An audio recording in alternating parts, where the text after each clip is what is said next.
Hi gang. So in this video, I am going to be doing the Emily Noel fantasy shopping at Sephora tag.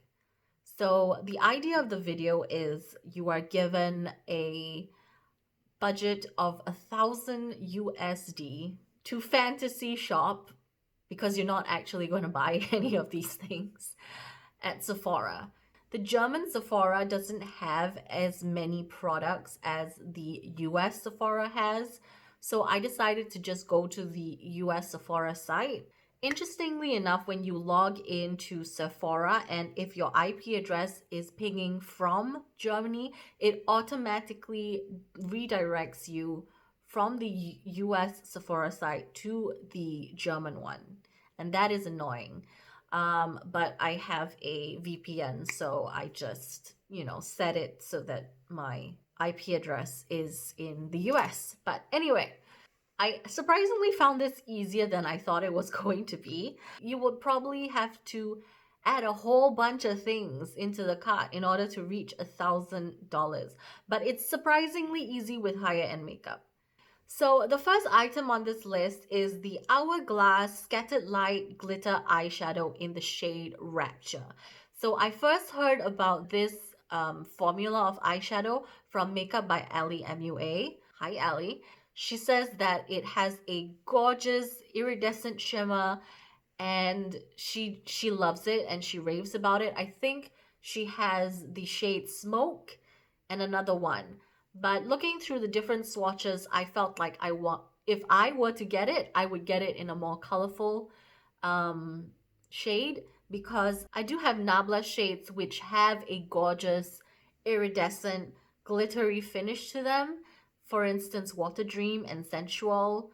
And those shades are very similar to, I think, Smoke and the other more neutral shades.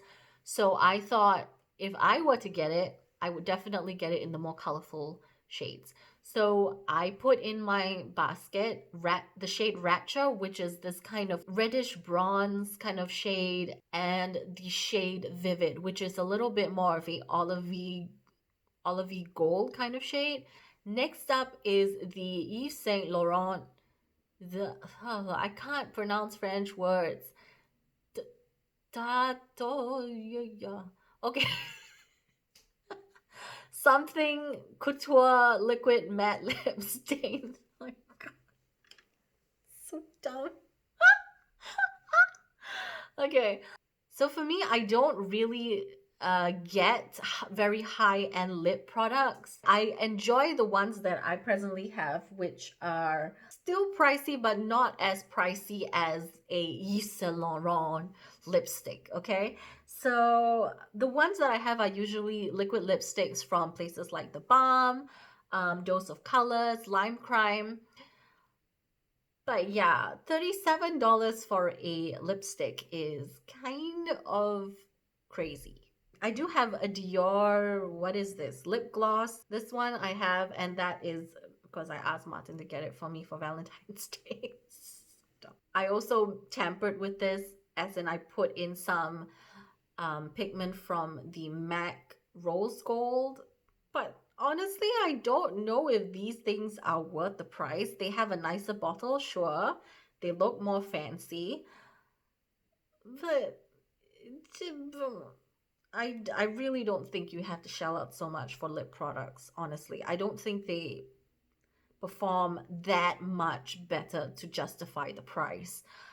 They might have a nicer scent, they might have a nicer packaging, and they might have a little bit of a nicer feel on the lips, obviously compared to lower end makeup. But if you get kind of like the mid-tier kind of makeup, for example, the Dose of Colors, I honestly really don't think it's, I'd rather buy those than this, honestly. I guess it's more for the prestige, it's more for the whole, I have a Dior, I have a Yves Saint Laurent, etc., etc. I think that's it. But yeah. So $1,000, I thought, you know what, it's fantasy shopping. I would get the Yves Saint Laurent something or other. And I chose the matte lip stain in the shade Violet Conviction. And this is one of the darker shades. Also, I'm more interested in lip stains nowadays because of the kind of comfort level. A lip stain as opposed to a liquid lipstick is fairly long lasting still, but it doesn't have that dry feeling on the lips. It kind of just wears down really nicely. I've recently been really liking the Bourjois, what is that called? Velvet Rouge Edition lipsticks. Those are really nice. They kind of feel like, yeah, they feel like a velvety lip stain. And I think, you know, in all honesty, in all practicality, I would rather get the bourgeois ones than in Yves Saint Laurent, just for the fancy packaging and all that stuff. Next up, we have the Fenty Beauty by Rihanna Sun Stalk'r Instant Warmth Bronzer. So I don't have anything from Fenty Beauty. I've heard really good things about it, especially with the shade ranges and everything.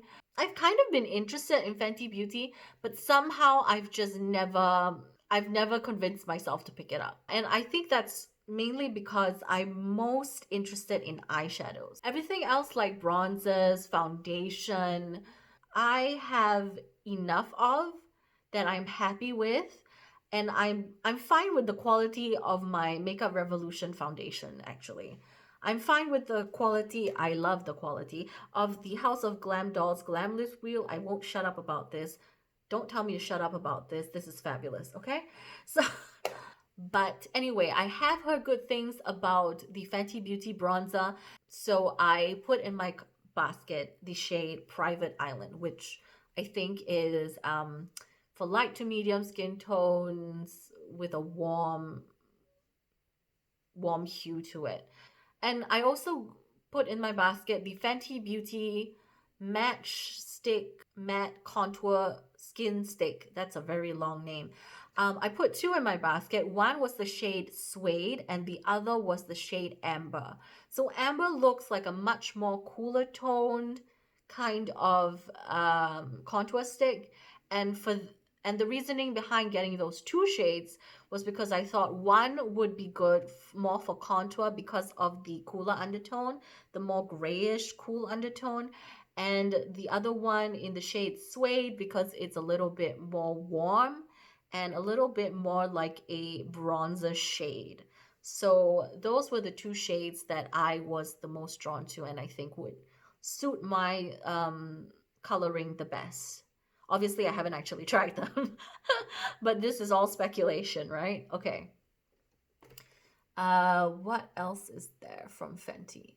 Okay, I also chose the Fenty Beauty Cheeks Out Freestyle Cream Blush in the shade Summertime Wind. So I think they described this as a more of like a plum mauvey kind of shade.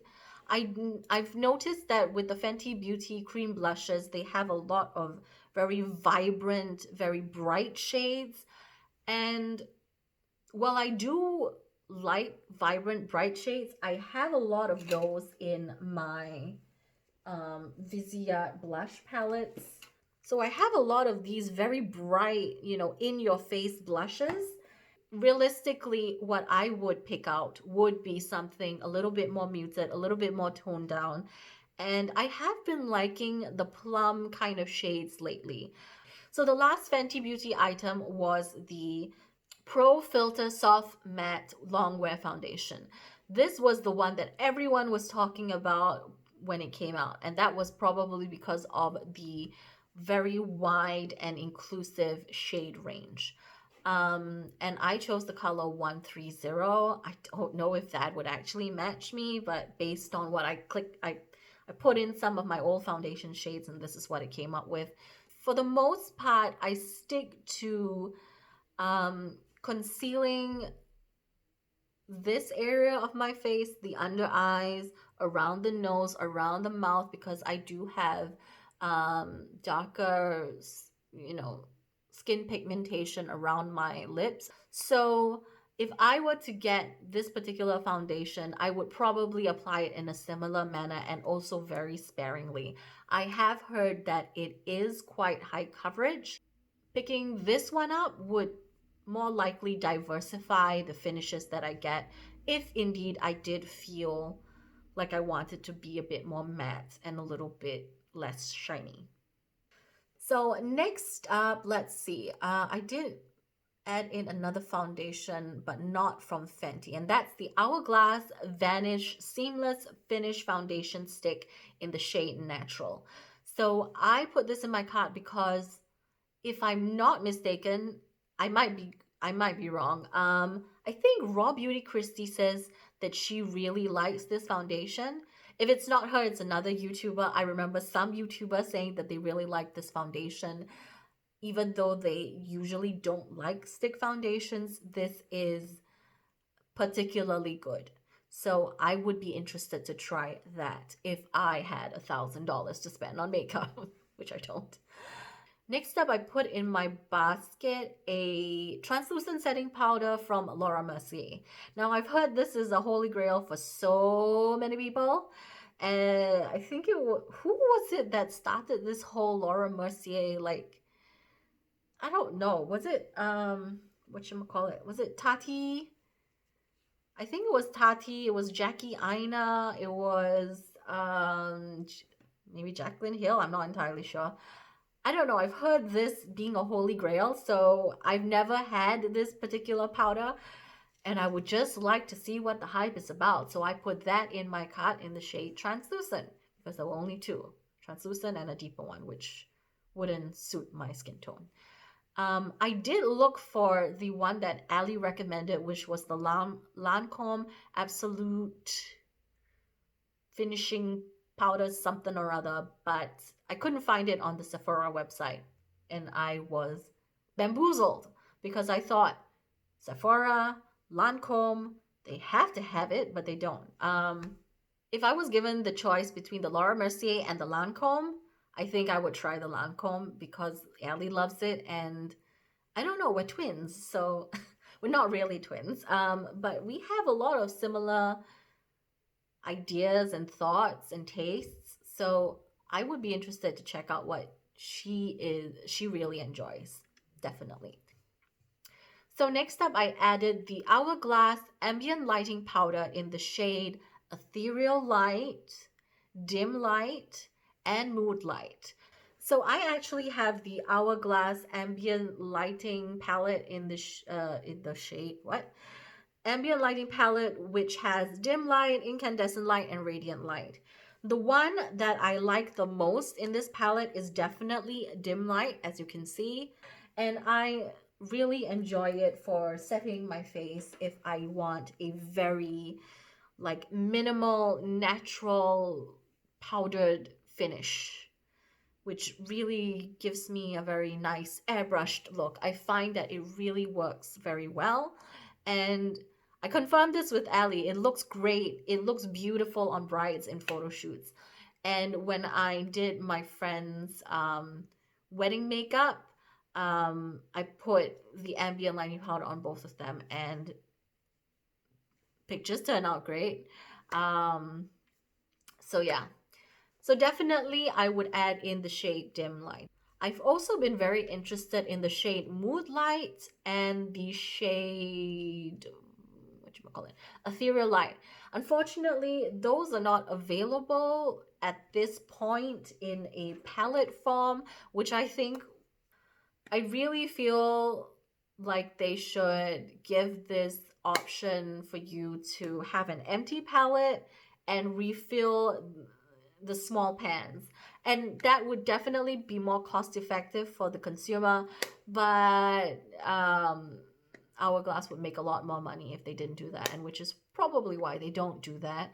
I know they have smaller sizes of the lighting powder, but I think there are only 3 shades that you can get in the smaller pan size. Okay, so Ethereal Light is described as having a opalescent sheer cool white powder finish, and Mood Light describes it as having a soft sheer lavender pink powder finish. And yeah, I'm just really interested to try that. Next up, I added the Guerlain Meteorites 3-in-1 Highlighting and Illuminating Pressed Powder Palette. I don't think I've heard of this particular product being talked about anywhere, but something about it is very intriguing. I did see this on some websites just as I was browsing through, you know, what products were being offered, and the Guerlain Meteorites look very interesting. Next up, I added the Anastasia Beverly Hills Nicole Guerrero Glow Kit. I've heard about this glow kit a while back, and I know that people were raving about it and saying they loved it a lot. And then they took it off the shelves, they discontinued it or something, and now they brought it back. So after all the things that I've heard about it, I would definitely be interested to try it out. From what I've heard, it's very glittery and shimmery and just really in your face highlighter. I like my highlighter to be subtle most of the time, but this is why I would pick the Nicole Guerrero Glow Kit, because then I could diversify my highlighter collection, I guess. I will say I do actually have some single eyeshadows from Nabla, which I think would make very beautiful glittery, oh, this is the wrong palette, very beautiful and glittery and in-your-face highlighters as well. And these are the shades Water Dream from Nabla, oops, and the shade Sensual from Nabla. So, but yeah, we're fantasy shopping here, so that's why I added it to my cart. Okay, next up, I'm going to talk about my favorite category, which is eyeshadow palettes. I love eyeshadow palettes. So, I'm on Sephora, and how could I not add to my fantasy cart Pat McGrath eyeshadows? I have no Pat McGrath eyeshadows. I probably never will, but I picked out some of the most interesting looking palettes, and for me, that would be the Mothership 5 Bronze Seduction eyeshadow palette. So definitely it looks gorgeous. I love that red shade. I love that green gold shift shade.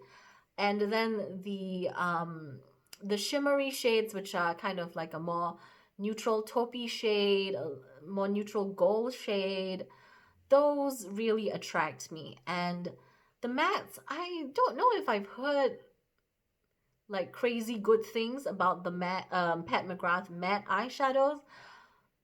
I'm assuming they're kind of like the NATASHA DENONA ones because they're all so expensive. But yeah, definitely this would be the palette that would intrigue me. And as that, as well as the Mothership 6. Is this the Mothership 6? The Midnight Sun palette. So this palette has a gorgeous looking purple shade, a deep rich red matte shade, a deep brown shade, and just all of the other colors. I mean, I definitely have these shades in my collection, but it would definitely be fun to try the Pat McGrath formula and see what it's all about. From what I've heard, it isn't strictly the formula that commands such a high price tag. I think it's also the very luxurious packaging. If you compare Pat McGrath Labs packaging to the NATASHA DENONA packaging, it definitely seems like the Pat McGrath one is a lot more luxurious and heavy feeling. The NATASHA DENONA ones, they're just pretty much like foam and cardboard. So that brings me to my next point, which is I would pick up the NATASHA DENONA Love Palette. I absolutely adore these shades. The reds, the purple, the pinks. It's gorgeous. I do have some NATASHA DENONA palettes. This is one that I don't have, and just the color story grabs my attention. Next up, we have the NATASHA DENONA Mini Retro Eyeshadow Palette. So looking at the Mini Retro Palette, I just really like the color story. It's very cool toned, and I don't have a lot of cool tone shades. I mean, I don't have as many cool tone shades as I do warm tone shades in my collection. I've noticed that the NATASHA DENONA shadows kind of have have a number and a letter or letters after the numbers to indicate what formula they're using in that particular shadow. And based on what I know and what I have from my Metropolis and my green brown palettes and so on, I like the eyeshadows with the K formula. I don't know exactly what term she uses for them, but the eyeshadows with K and M, I really enjoy. I assume M is for metallic, K is for, I don't know. But those particular formulas I do enjoy. And then the CMs, which are, I don't know, something mattes. I definitely prefer the CM formulas to the CP formulas. For the CP formula, I think that stands for Creamy Powder Formula, and that one gives me more of a stain. With the CM formula, it's more powdery, but it does have this denseness and this, I don't know how you call it, velvety feeling to it. Yes, that's the word I was looking for. It's not buttery, it's velvety feeling. It suits my application technique more than the creamy powder formula does. Okay, so we're nearing the end of the list. The next item is the Violet Voss Sugar Crystals Eyeshadow Palette. I do have some eyeshadows from Violet Voss. I do really like the formula of Violet Voss shadows. The mattes and the metallics, for the most part, I've heard that Violet Voss quality is pretty consistent, so I don't see why I would not like this palette.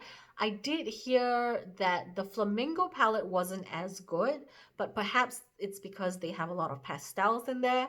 This Sugar Eye Crystals palette does look quite pastel, but a lot of the shades in this are shimmer shades, and that is what I think Violet Voss excels in. They definitely do very good metallic shimmer shades.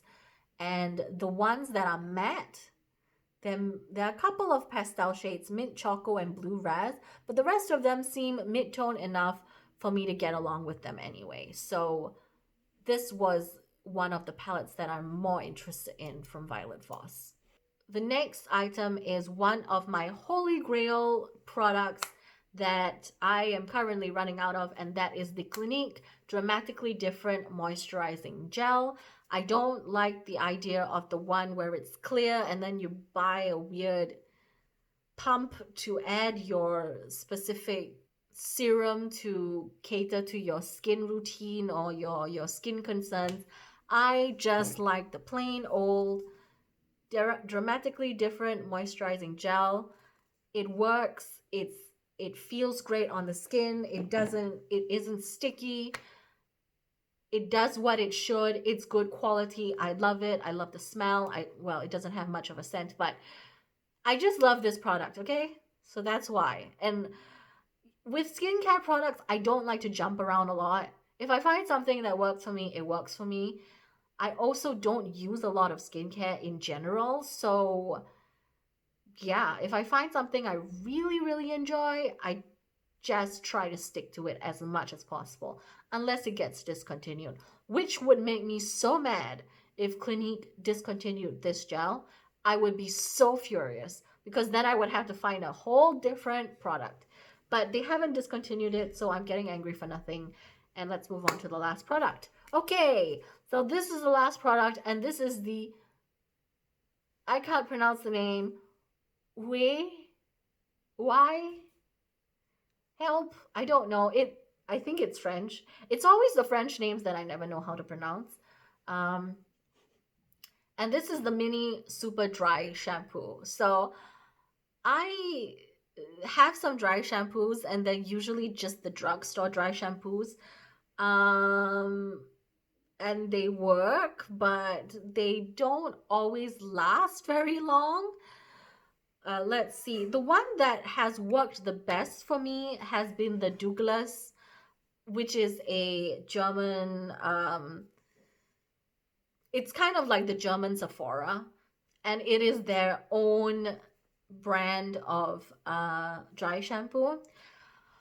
It works. It definitely works, but it smells god awful, and it actually makes me cough when I breathe in the little particles of whatever it is that the dry shampoo is made out of.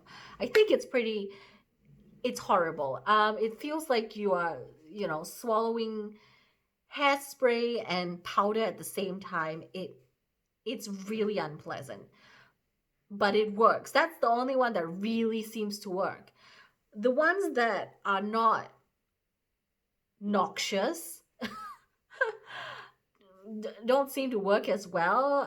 The Batiste, or what, I can't pronounce it. Batiste, I think it's Batiste.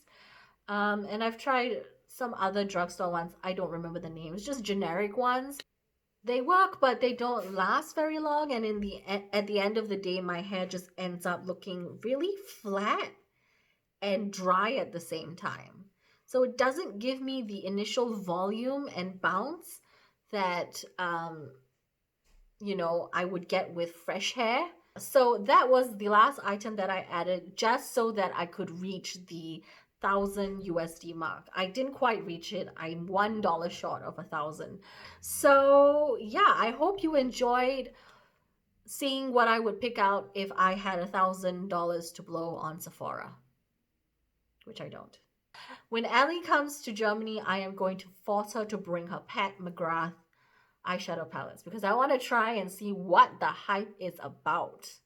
So that's it for me. I hope you enjoyed this video. Let me know if you think I missed out on something that I should have put in the cart, or if you have any of these products and you like it or dislike it for whatever reason. So yeah, that's it from me, and ciao for now.